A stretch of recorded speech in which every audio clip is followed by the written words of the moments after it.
Hi, and welcome to the Orion Podcast with Jessa and Laurel. In today's episode, we connect with Laura at Balanced Bombshells to talk all things cycle syncing. Each of us are on our own wellness journey with individual needs based on our bodies and minds. So, a one-size-fits-all work style will leave many companies approaching burnout, staff turnover, or less than optimal performance. We all share our different experiences with cycle syncing in hopes it improves your life balance. Enjoy!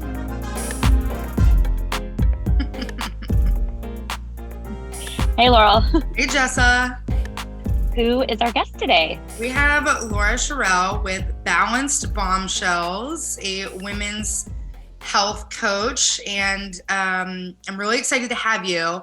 We were connected to you randomly. I was investigating what cycle syncing is, and I believe that I just researched cycle syncing San Diego specifically, and your website, Balanced Bombshells, came up. Obviously saw you had an Instagram account, went to your Instagram account, and it turns out that you're connected to one of our friends and Orion guests, Sensi Graves. Yes. Yeah. And I was like, all right, well, if she's connected to Sensi, then we're good. And I have just really enjoyed getting to know you and your business and exploring it. So thank you for taking the time to show up today. Yeah, of course. I'm so excited to talk with you guys and then having the Sensi connection. She was a guest of a women's health summit that I did in 2020, right before COVID hit, and it was a virtual event. And it just happened to, what a random time of events too. So Sensi was just, I just love female empowerment and like her message and what she's bringing to the world as well as an entrepreneur. So I'm really glad we had that connection. Yeah, we loved talking to her about entrepreneurship and her dreams and her visions, and how, as a woman, of course, we've got all these fears that come in our way, and how you overcome those fears is empowering in itself. And then it sort of just expands after that. And of course, it never goes away, but it's something that we work on. And obviously, Jessa and I are females. We are interested in women's health. How did you get started in women's health, and how did you get introduced to this thing called cycle syncing? I feel like it found me, honestly. I worked in professional fundraising after college. So I moved to New York City, very ambitious in my career, was moving up very quickly, probably more than I could physically, emotionally handle. So my day-to-day job was very stressful. And I just constantly seemed to operate in a state of burnout. And I didn't fully understand, even though I was eating well, I would exercise, I would take time to take care of myself, but nothing really clicked. And I didn't really understand how to essentially balance all areas of my life to a certain extent. So I ended up quitting my job in New York City because I was so burnt out by 25. And I had like the quarter life crisis where I was like, I just can't do this anymore. I moved sight unseen to San Francisco in California, and I had never been there before, but there's just something in my heart that was like, you just need to be here. And I used to plan really large galas, which are fundraising events that produce, a lot of money for a charity. And I told myself when I was leaving New York that I would never again host another event. And then in California, I found myself in a job where I was managing them. So I was like, okay, clearly the universe is trying to tell me something. There's a lesson here that I haven't learned. And each passing year, I ended up being in that job for 5 years. And each passing year during event season, I found myself operating in the same state of burnout, and things were just getting worse. And I started noticing that there was a direct correlation between how I felt before my period that seemed to interact with how I would perform at work. So at work, I was always calm, cool, collected, like you would never know. But internally, I felt very chaotic. I would go home and I would just cry like on the train because I was so burnt out and I was so tired, only to have to get up again the next day and do it again. And I just didn't truly understand how to support my body best, even though I felt like I was doing a good job of it, like something wasn't clicking. So on the train, I would read. I had about an hour commute each way from my entire career when I was working in corporate. And I would just read health books. I'm that person that would just digest a book a week. I read everything from gut health to vegan diets, vegetarian diets. I found out I had a gluten and dairy sensitivity when I was 25. So I was just like very conscious of like food and how things made me feel. So I was just slowly kind of making transitional habits. And then in my later 20s, I kept kind of stumbling upon hormones, but I kept thinking that they didn't apply to me because I'm like, what I know about hormones are I don't have to worry about it if I can't get pregnant or postpartum depression or menopause. Like that's what I thought hormones were. Yeah, So I would say I thought hormones were just this bad thing that yes, yeah, negative. Yeah. negative thing. Yeah. Same thing, same association. I was taught to fear it and think that they were bad. So when my then boyfriend and I moved in together, he's now my husband, so at least that story has a positive ending. We moved in together, and I realized I couldn't hide my mood swings that I would have the week before my period.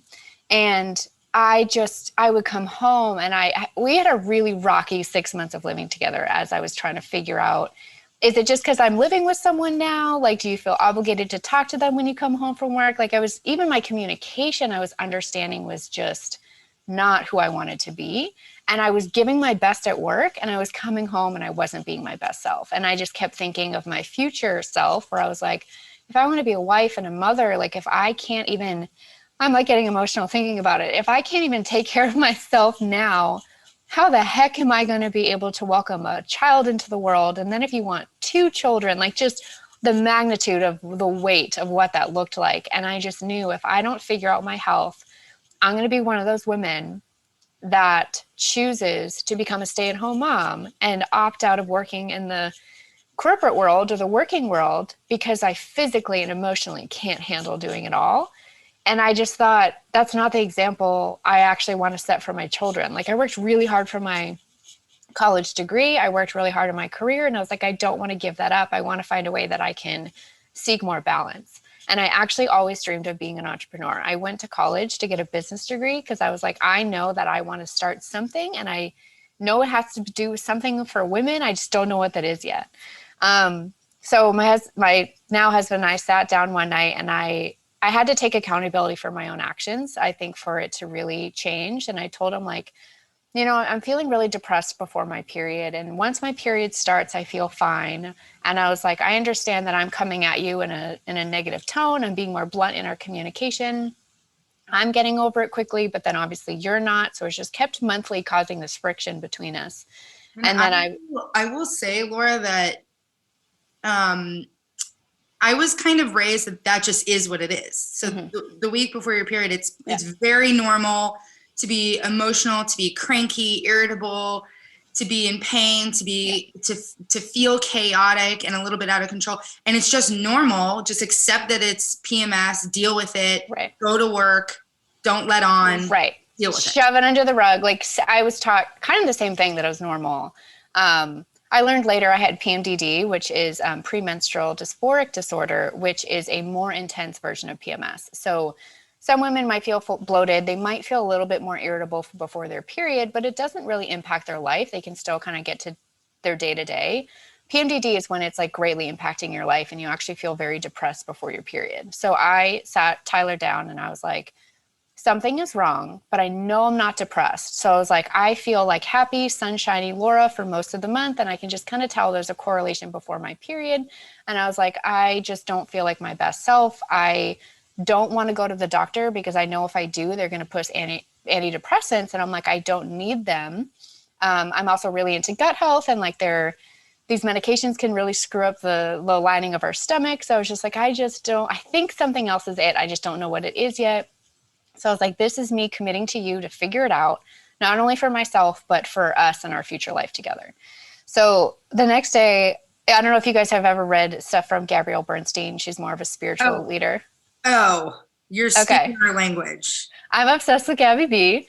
So I had like read some of her books a few years prior to this, and I went to the library the next day and I had like a full-on Gabrielle Bernstein moment from when she found the book Not May Cause Miracles. What is the book that she teaches? Course on Miracles. Course on Miracles. So she had said she had gone to a bookstore and the book like jumped out at her, and then she read the book and is now like a spiritual leader and teaches this stuff to the masses. So I went into the library and I was like, I wasn't even thinking about Gabrielle Bernstein. It was just like I went in and I was like, please just send me to the section that I need to figure out what's going on. And I ended up in the women's health section. And I kept seeing all these books on hormones, and I like couldn't shake it. Even though in the back of my mind was like, this doesn't apply to you, this isn't you. I checked out all these books anyway. And from what I was reading, cycle thinking is a very it has been around for like thousands of years, but people haven't really talked about it. It's only like in the past few years become mainstream. And 5 years ago when I was learning this, no one was really talking about it. So I found it fascinating. And I checked out all these books and I ended up consuming them very quickly and started kind of just started practicing, started understanding the cycle more, started understanding that I might look, feel, act differently each week of the month. Just kind of practicing with it. And then as I started noticing that I was feeling better, I kept finding the note in each of the books that were written by physicians that women in their 40s, 50s, and 60s, how they feel hormonally, whether they're going through menopause or postpartum or whatever they're feeling, is dictated by how they treat their bodies in their teens, 20s, and 30s. And I was pissed because I was like, why are we not talked to about this? Why are we told that hormones are something that we need to fear instead of embrace and understand? Why are we told that PMS is normal? Like common doesn't mean normal. So like that really stuck with me. Well, I'm like, oh, okay, if all of these things that I'm feeling are not actually normal, this is my body talking to me and I've got some work to do. So I really showed up and like, it was the biggest personal development project I've ever done. And at the same time, I was moving forward to create like a health coaching company for women. And I just kept thinking, what's going to make you different? You know what I mean? Like, do you just want to talk about food? Do you want to talk about fitness? Like, who are you for? And I just kept having that mental block of like, well, who are you to teach this stuff? And then in the back of my mind, when I go on my walks, because that's like my church, that's my very spiritual connection just to myself and the energy in the world around me. And I just kept thinking, who are you not to do this? Mm-hmm. Aren't you the perfect person because you are a young woman? You're not a doctor. You've been through it. You found a way to simplify it and actually make it like more easy to understand versus these books that I truly would sometimes throw against the wall because they just talk so over our head. And I'm like, just tell me what I need to do instead of like all this jargon that I don't actually need. And that was the beginning of Balanced Bombshells. And I just felt very pushed, even though I feel like I rejected it for a lot of years. I like that because I like that you said you were pissed. And I just want to go back to that because the moment for me was reading the In the Flow book, which feels like a very large textbook. And I'm a big fan of textbooks. And when I started recalling how I was taught about nutrition and health, it was mostly, I was raised Catholic and I went to private Catholic school. And so we focused a lot on nutrition, because we loved sports. So we were focused on how many calories to eat, what kind of things to eat, and lots and lots and lots of exercise, like 2 a days. Right. Morning workout, go to school all day, afternoon workout. I would do varsity soccer and ride my horses and play basketball. Correct. And just constant exercise. At a huge hormonal peak in your life, like teenage years, like it's actually... That's such a big swing in our hormones. Besides pregnancy, postpartum, we won't go through that big of a swing until like menopause. Well, and what I think struck the biggest chord with me and why I was kind of pissed is that I could have been a better athlete, and I'm hyper competitive. So like I could have been a better athlete if I was taught that periods and hormones weren't just about sex and intercourse, because when you come from a Catholic upbringing, they teach abstinence, and so you just don't learn about it at all. And when we're in biology class and we're like, ooh, like uterus, and like talking about that, it's like so uncomfortable. But just that's truly not an education, right? It's to fear. I feel like it taught us to fear it or think that something is wrong or shameful. And I just kept thinking, like, as women, we're given so many messages all day, every day of how we aren't good enough or we're not doing something enough, or, you know, and even some of the books I read, I felt like they were talking to me as if like, why haven't you figured this out yet? And I'm like, okay, like even some of the people that I admire who teach this stuff, I didn't resonate. I honestly didn't resonate because I just thought, oh, other people are out there teaching this. I don't need to. And I just kept thinking, I'm just not liking their approach. And I think that there are women out there like me who just want to feel really good about being a woman and certainly have that competitive edge. And how can I perform better? I started it because I wanted to improve my relationship and I wanted to do better at work. And so many women, like I've taught like endurance athletes who think that they need to work out all the time. I absolutely over exercised and thought that's how I can perform well. That's how I'm supposed to de-stress without realizing, oh, this is actually a huge stressor on my body. And I truly didn't understand what balance was or felt like. But in order to find that, I needed to know what burnout was. So I blessed my path of burnout because I'll never go back to that state. But yeah, I think women need to get irritated that we're not taught this stuff. And, we do need to seek it out. We need to be motivated in our own self to want to learn and do better. And it was a very humbling moment where I was, telling Tyler, something's wrong and I'm going to figure it out. And, we just had our we got married 2 years ago. We just had our first baby 5 months ago. And I just am so grateful for the journey because I have been able to become a balanced mom where I can still work and do what I love to do and still be there for my child and be there for my husband. Where if that came years ago, I don't know what it wouldn't have been great. I'll just leave it at And that. It so, wouldn't have been great. yeah, when you talk about this and, balancing, what does that mean? And like, how do you work with clients on this? Because, I'm hearing Laurel, like Laurel has her journey, you have your journey, I have my journey. And something I think a lot about with women is like our energy varies throughout the cycle. And yet we're still on this, like, Laurel tells me all the terms. Was it circadian rhythm, like work schedule, like 8 to 5? Yeah, And very like masculine driven where it's like go, go, yeah, go. Yeah. yeah. And so like, what do you like, how do you, I guess, like, how do your clients find you? Is it people like Laurel Googling who like, I need help. And then it's like striking like what balance means to them. Like, what does this process look like? I think most people have found me either through Instagram referrals from clients that I've had, YouTube, and they're usually finding ways to gain more energy and fix their mood because they're recognizing this is impacting me in my day to day. Whether they're waking up in the morning and they're like, I'm drained and I have to like pull myself out of bed. I'm falling asleep in meetings even though I'm awake, but I'm not fully present.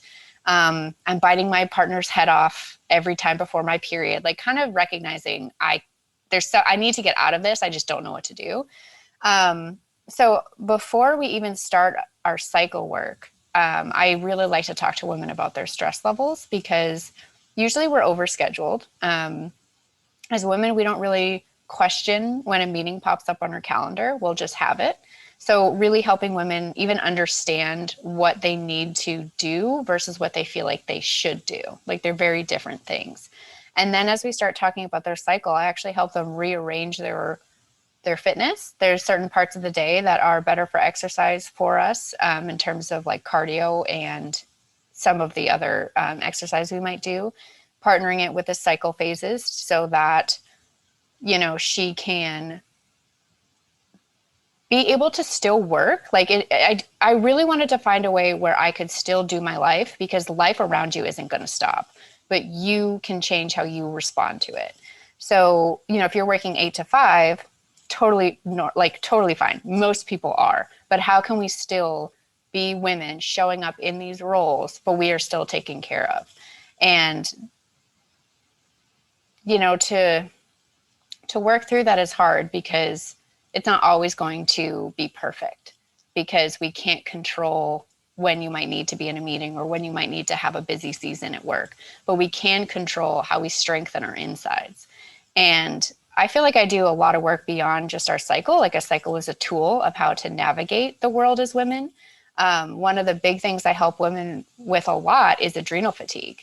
And our adrenal glands, that was the first thing that I focused on the most in terms of hormone balancing was actually my adrenal glands before tackling our cycle. Because the research is 80% of people in America, men and women, are suffering from adrenal fatigue. And our adrenal glands are very deeply connected to our brain. Our brain, if you open up email and you're stressed about opening up your email, or you're stressed about going into a meeting because you feel anxious, it sends the message to your adrenal glands to produce more stress hormones, which will actually make you feel mentally, emotionally, physically more stressed out than you actually are. So I kept thinking, okay, if I can calm down my adrenal glands, I can actually calm down my stress and my physical response to stress. The adrenal glands also regulate 50 hormones in the body. So I was like, okay, if we can tackle the adrenal glands and we're feeling calmer, they're feeling more balanced. They are dictated from our sleep. They're dictated from our workouts. They're dictated by our mental thoughts. They're dictated by so many things. I can actually balance things out even more. So there's definitely layers that I help women work through. Adrenal fatigue is one, gut health is another, and their cycle is the third main factor. But everything compounds on top of each other. So it's not like you can just focus on one area and expect success. Like, you have to really approach the body as like a whole working mechanism, which thankfully the people that I connect with are very high performing. So they're like, let's do it. Like, they're really all about the all over approach, versus if someone's going to look for a quick fix, we're probably not going to be the best to work together, because that's not how a woman's body is even set up. Like, a man's body is set up to have their hormones reset at the end of every single day, which is more of the circadian rhythm, which is more as how society has geared towards. And, I definitely found myself trying to be at that level all the time without understanding that a woman, it takes her between 21 and 35 days for her hormones to reset. So she has to go through 4 different phases every single month for her hormones to reset. But each woman is then on a different cycle length. So like, my cycle was 28, 29 days. Some other women might be 26, some might be at 34. Someone who is abnormal might be at 43. My cycle actually used to be 43 days before I started cycle syncing. So it actually wasn't as regular as it was supposed to be. So it's just fascinating to even understand our differences. And as women, I think we need to celebrate them and lean into them versus wish them away, which is, I don't want to say we're taught that. It's just some subliminal message that I think we're picked up on, that we don't actually appreciate our femininity as much as we should. Yes. And I have a practical, real world example of how cycle syncing worked for me. And it started with just jumping right in. You said that you work with high performing women who are open and willing. And obviously that's like step one, is to be willing and able and open and wanting to do it. And I'm working on a project where the rest of the executive team are all men, and they're 20 to 30 years older than me. Mm-hmm. And they've been around the block. I know each of their personalities, and I found out that the CEO is very health conscious. He will go do cleanses in Australia, and he's a triathlete, and his wife is a triathlete, and they're just high performing athletes, very competitive. So I said, okay, I think I feel comfortable telling him about the infradian rhythm and the circadian rhythm. And I just went to him and I was like, okay, I'm going to go out on a limb here and let you know that I learned something new, and I think it's really going to help our performance. Men are on the circadian 24-hour clock. Women are the infradian 28-day-ish clock. Right. 4 phases in the cycle. I've learned to optimize my wellness, my health, and to show up at work and crush it, is that some days I'm not going to be here at 7 a.m. because I'm going to need to sleep in longer. Yep. Some days I'm going to be at our gym at 5 a.m. Some days I'm going to be at the gym at 10 p.m. Some days I will be walking, not doing high intensity interval training. Mm-hmm. Some days, some weeks, like in my ovulation, I just straight up said it, which is kind of taboo to say. I was like, in my ovulation phase, send me on stakeholder engagement, put me on the stage, get me to talk to people, because that's where I shine. And then when I go into like my, menstrual period and kind of my follicular phase too, that's when I really want to be at the desk doing work. Mm-hmm. And it blew their minds. They were both like, this is great. We're doing this capital raise. We've got these people coming in. You're a key point because you're responsible for permitting, and you got to talk and do this dog and pony show. What's the best time for you to engage? And I was like, This is everything I ever wanted. And if every company could ask those questions, I don't think a lot of people can, but no. But I think we are also helping change the culture. Like more women understanding this and showing up at work and being open to talk about it is part of it. and these men are stoked. They're stoked They because love it. he Yeah. immediately said, you have to tell my wife this because she's training for a triathlon and she's exhausted. She's burnt out. She hit a wall. Yeah. And I was like, and I told her all the things, and it's changed her life too. So, I love that. Yeah, keep talking about it too, and like welcoming them into the conversation, because men are so into it. They want to know how to support women. And like we have to, what I learned with, even talking to my husband about it was I couldn't show up and just wish that he knew. I couldn't put it on him that I just want him to know and I don't want to have the conversation with him, because they're not mind readers. I'm not a mind reader. When he's going through something, like I need to hear it. Same thing. Like we need to tell them. And then you notice once you vocalize and you show up and you're just like, hey, here's how I'm feeling. And you really had an authentic, genuine conversation, it is mirrored back to you. And if someone does, there's certainly like a fear that women have, like, what if people don't understand? Then it's like, and even when I was practicing this, I did this for my last year in corporate. I actually practiced all of this. And I never went into work saying, I'm having my period, I can't do this. Because I'm not going to, even I worked with all women. I was one of the youngest women on the team. Most of them were baby boomer generation. So like they had stopped having a cycle for a while. And I never went in saying, I'm feeling this way. I would just look at my calendar and I would start, if someone wanted to do a meeting, I would look at my calendar, be like, where am I on my cycle? And then if I realized I'm not going to be performing at my best, I'm not going to be as creative, I would just say, hey, can we push it to next week? And I would just give an alternative time, because no one questions when you're busy.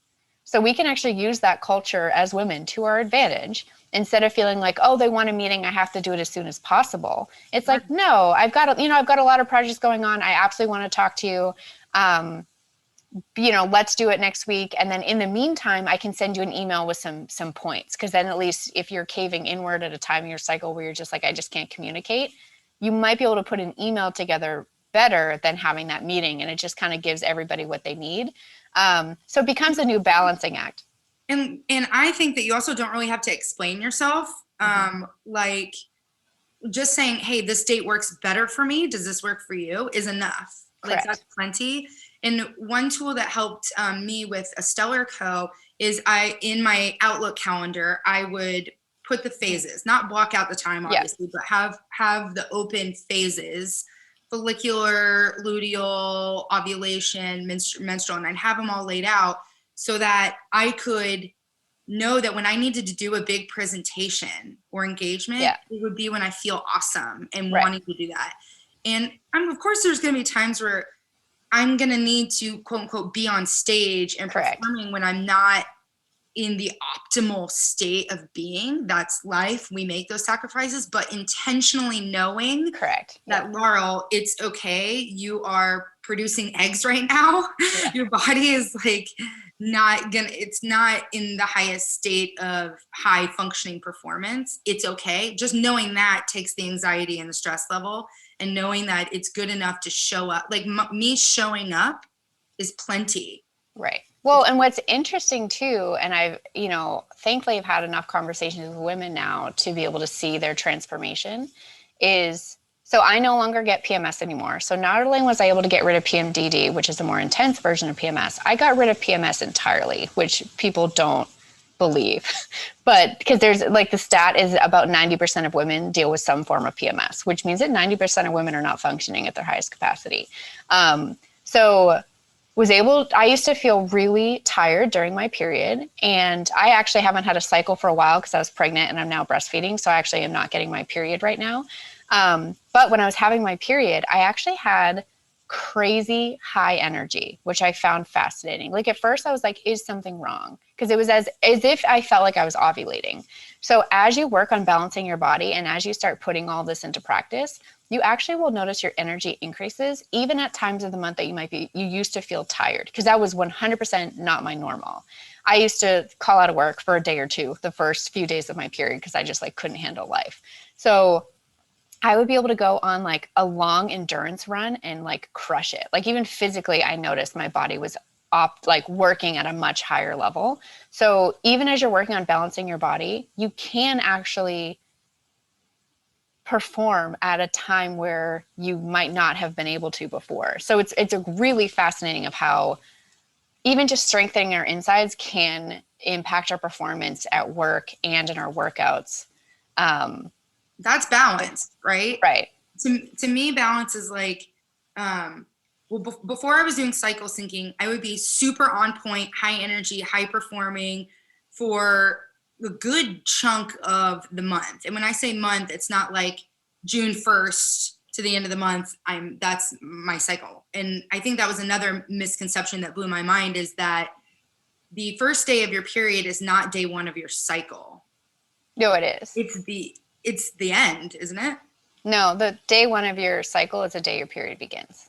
So in the flow book that Alyssa teaches, day one of your period is the end of your cycle, because the menstrual is the last. So it goes follicular, luteal, ovulation, menstruation, right? Because I've read a different book of hers that said like the opposite, and other books that I've read. So it could be contradicting information, but other books I've read is first day of your cycle is the day your period begins.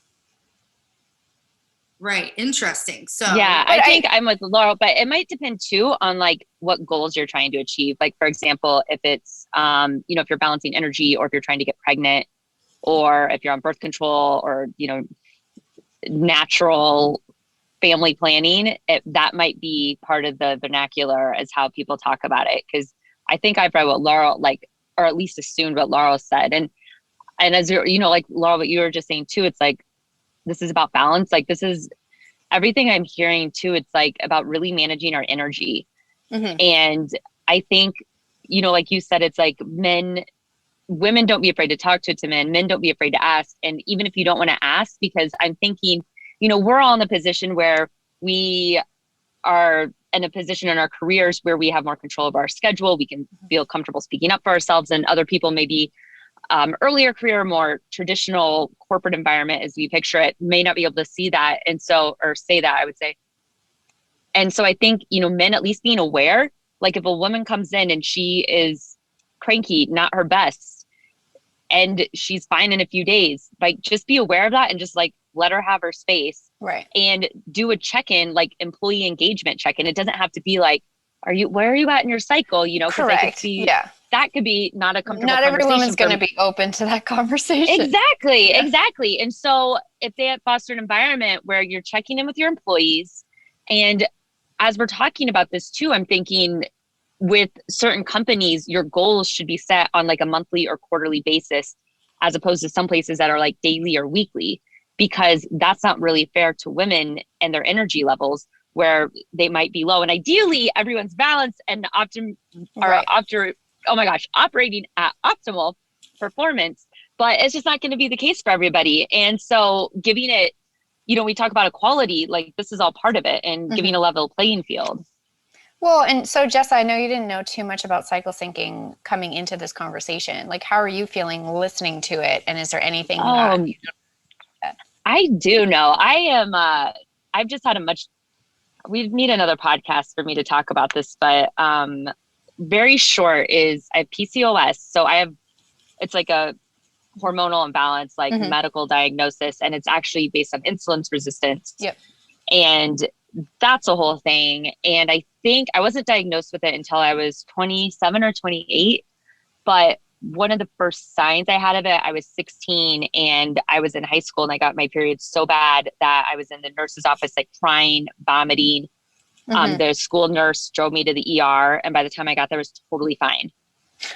And they're like, oh, you probably had a cyst pop or something. And so I got on birth control, which helped me immensely because until that, I had a few other instances. I had a teacher come look at me and she's like, you look like you're going to throw up. And I'm like, she's like, why don't you just leave? And I remember like vividly driving home, speeding. I pass a cop who like motions his hand for me to slow down.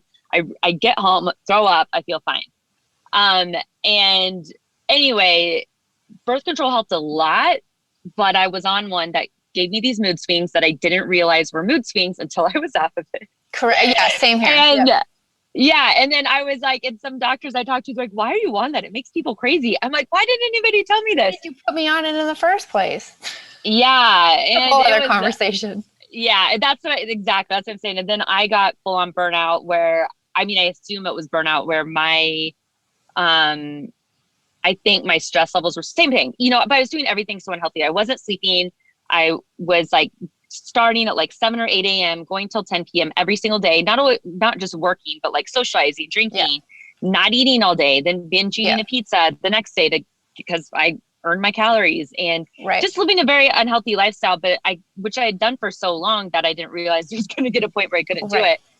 And I got mono when I was 34, and that was like my burnout moment. And anyway, because it's been a whole thing since then. I've tried, I mean, maybe not cycle syncing in a I don't know if when I'm saying it, it's the same as you. And I was on it like actually for 6 months. I was like pretty good. And I was noticing it more, being more aware of like my energy levels throughout Mm-hmm. it. And if I wanted a nap, I Yeah. just took a nap. Yeah. And I just kind of embraced that. And so, but then my PCOS symptoms kicked in again. So I got on medicine for that. But Yeah. anyway, so I'm like all over the place and I've tried for years to do stuff. And at this point, I'm the person who's like Western medicine, take a pill. I'm good. I feel Yeah. great. Well, I think it can help. Like, I'm not against birth control or medication if women find that they need it, because some women, depending on what their bodies are at, do feel better on it. And like, I think every woman has the right to choose. So it's like, it really is, how do you feel? And I think you nailed it on the head too, of really being aware of your energy levels. And because that's how it becomes intuitive. I know a lot of health coaches will test hormones. And I remember thinking, I was like, I actually don't want to test hormones for women. And I want to read labs. I actually want to teach women how to emotionally feel in their body, because it's not realistic for me to get my hormones tested every single month. Like, how am I then going to live my life? My thing too is I wasn't feeling well and my hormones tested fine. Same here. Yeah, mine were other than perfect. the ones, other than the ones that for PCOS, which we already knew about. So that wasn't a surprise, but I'm like, I don't feel well. Correct. This Yeah. isn't normal. I actually I'll get my labs done with a physician, and I actually now partner with a naturopath who reads it a bit deeper, and she's been able to give me insight, because Western medicine, they test for disease range, but you can still be showcasing a lot of symptoms and not feel well if it's called like subclinical, which means that you're like below the disease range, but still not essentially where you are optimally for your levels, which is actually really helpful. So I can go in and get my like blood work done when and if I need it. And then I just send the results to my naturopath and I'm like, tell me what, your thoughts are, which helped a lot during pregnancy, to be completely honest. So, well, I think too, or sorry not to cut you off, but as you're talking about this, like I've done both. I've done labs with a naturopath and labs with a physician, and same thing. It was just the markers for PCOS that came back. But oh my gosh, I totally lost my train of thought on what I was just going to say. Shoot. It'll come back to Sorry. you. I know. I felt like it was very relevant that I had to speak up right now to say it. But oh, I know what I was going to say is that this, I think, comes back when you're talking about like the subclinical range, is that for me, like I'm a very sensitive person to anything. Yeah. I mean, except feelings, Yes. but like caffeine and, my friends and I, like, they make fun of me because I'm like such a lightweight with caffeine. And so, with these like ranges that are clinical and subclinical, like it might be too high for me. Correct. Right. But not on like an average spectrum, it doesn't mean anything. So I didn't think about that until you were pointing that out. And I'm like, oh, maybe that's, well, and that's what I think like, it comes back to. It's like intuitive, at the end of the day. Yeah. It's like, you don't feel well. Correct. And I think what I try to do is help every woman understand their own body, because what worked for me might not work for them. We have very different body chemistries, and just intuitively being able to know how you feel is like, and like cycle thinking is then a tool on how women can do that and how men can also be understanding as well. So I love that you said that, like just even understanding your energy, feeling wise, I feel like, we tune down our emotions because on some level as women, we're taught we don't have a right to have them. Like we're being too emotional, or we're too bossy, or we're too something.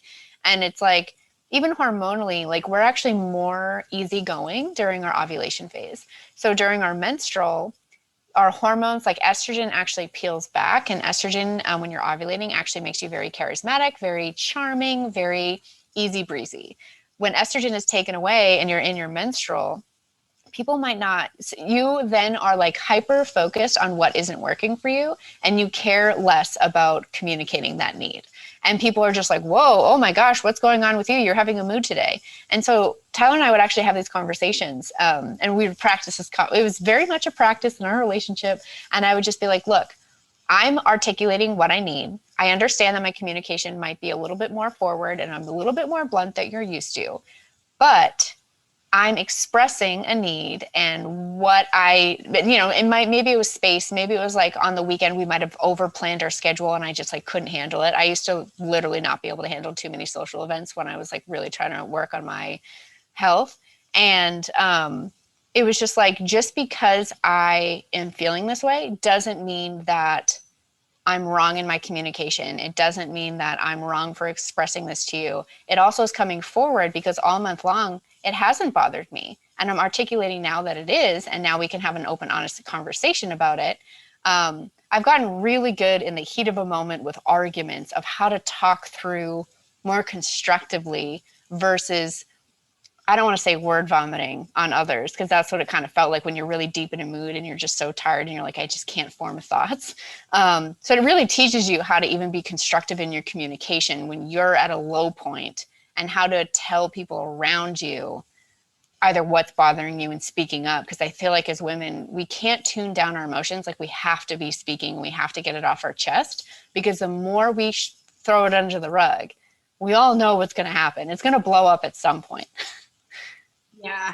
And that was a symptom that I had before I started cycle syncing. Was I thought that there was like two phases: when you have your period and when you don't.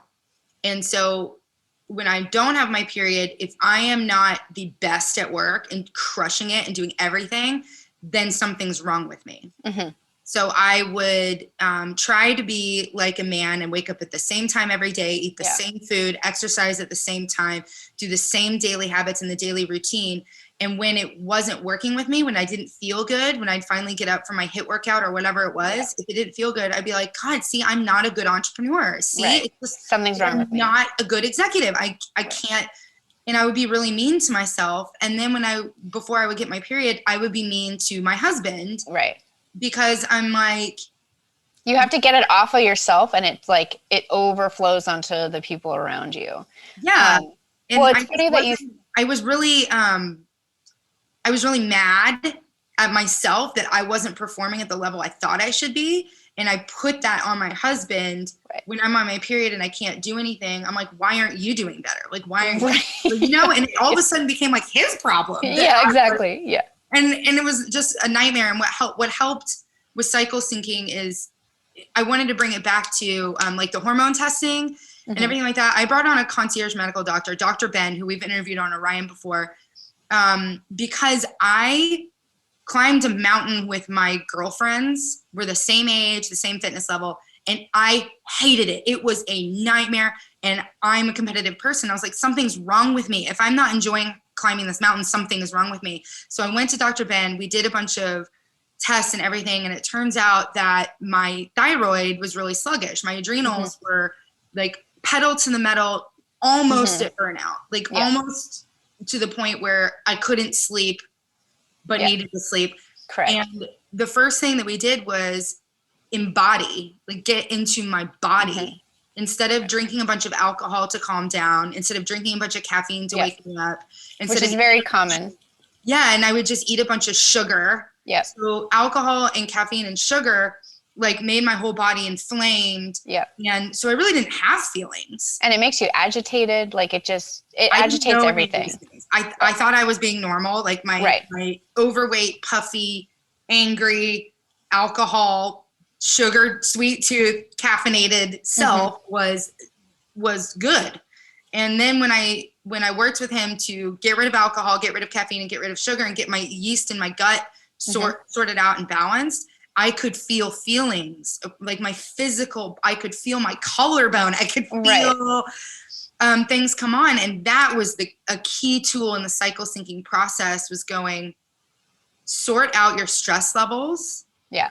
Sort out when you're working out, sort out what kinds of foods that you're eating every phase, not just period or not period. Correct. Right. So I think that's a thing too. Women will think, they'll try and like spot treat their cycle. So they're like, okay, I'm not feeling good during my period. That's the week they'll show up and take care of themselves.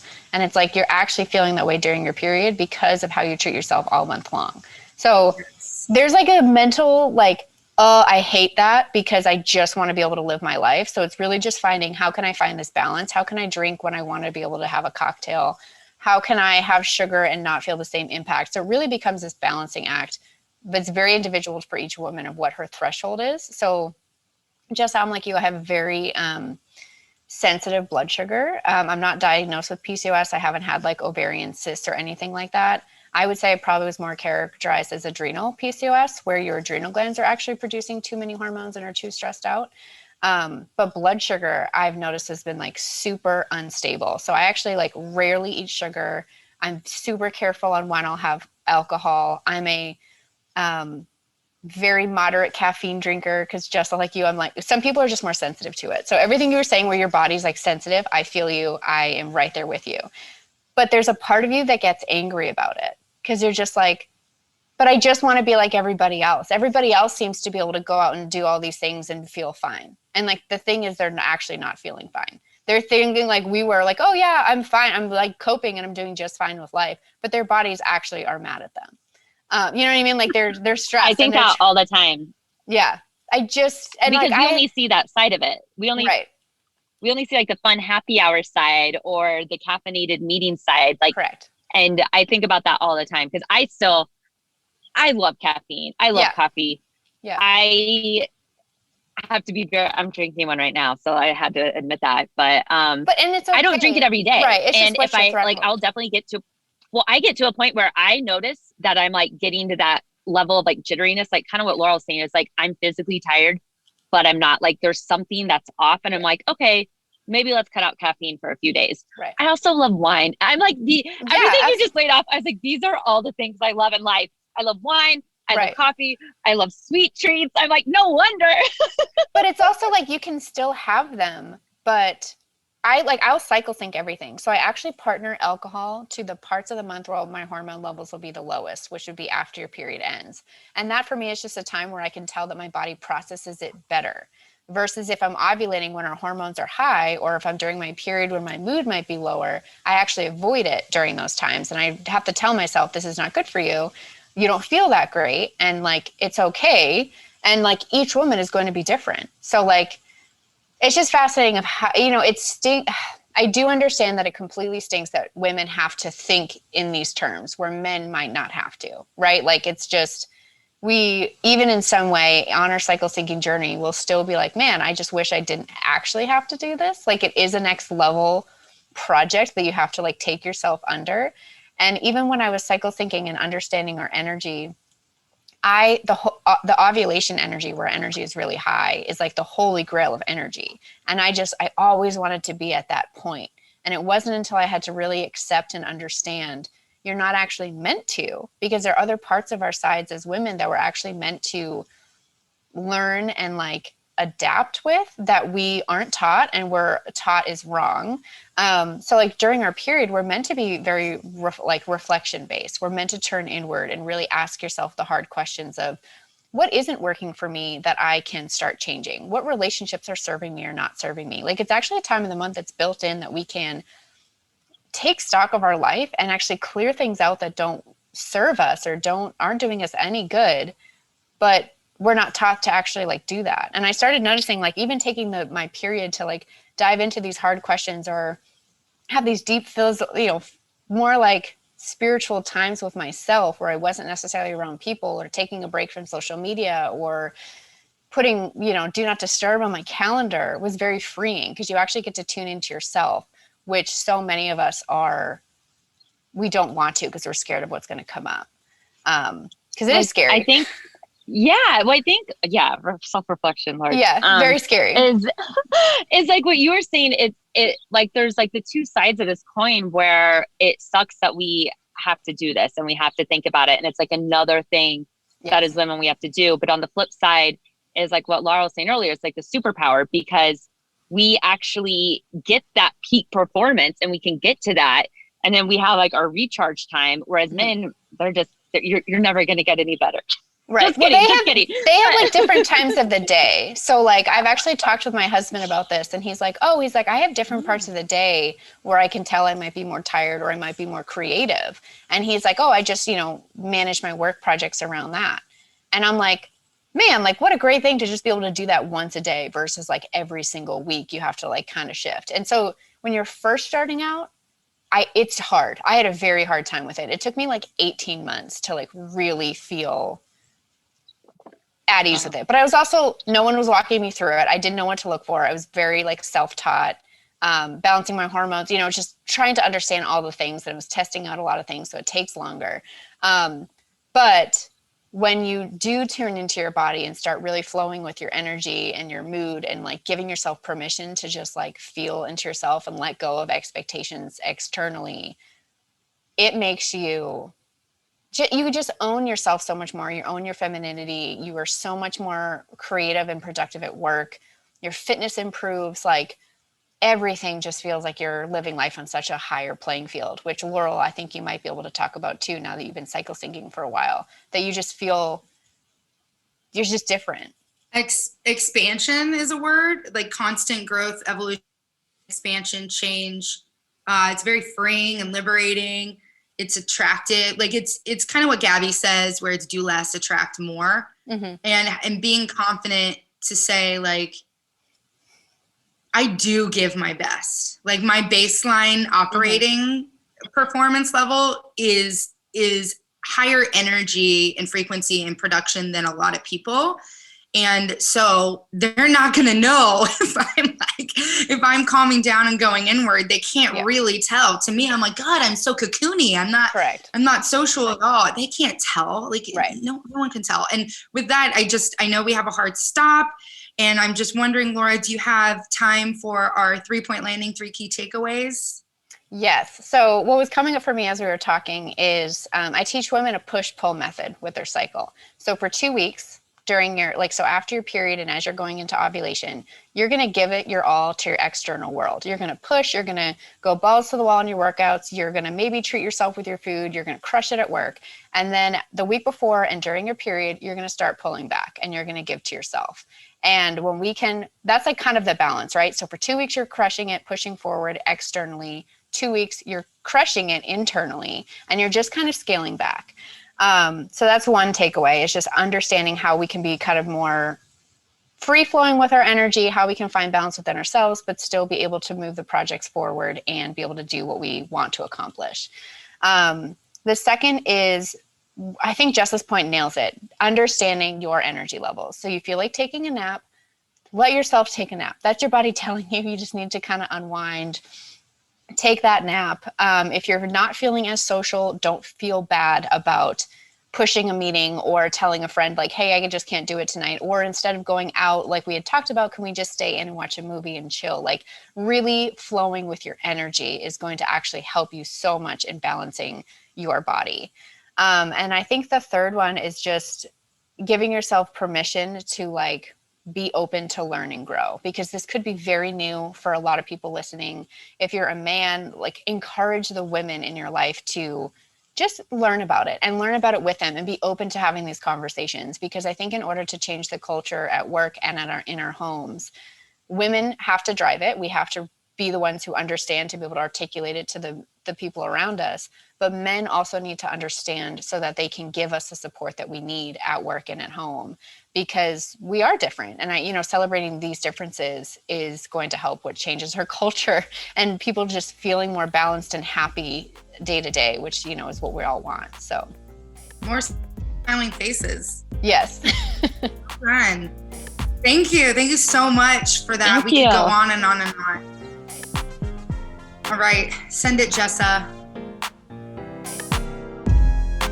Thank you for listening to this episode of the Orion Podcast. If you're looking for a thoughtful gift for yourself or others, shop ethical jewelry with a story at article22.com. Enjoy 10% off qualifying purchases with promo code ORION10. That's www.article22.com and code ORION10. Enjoy!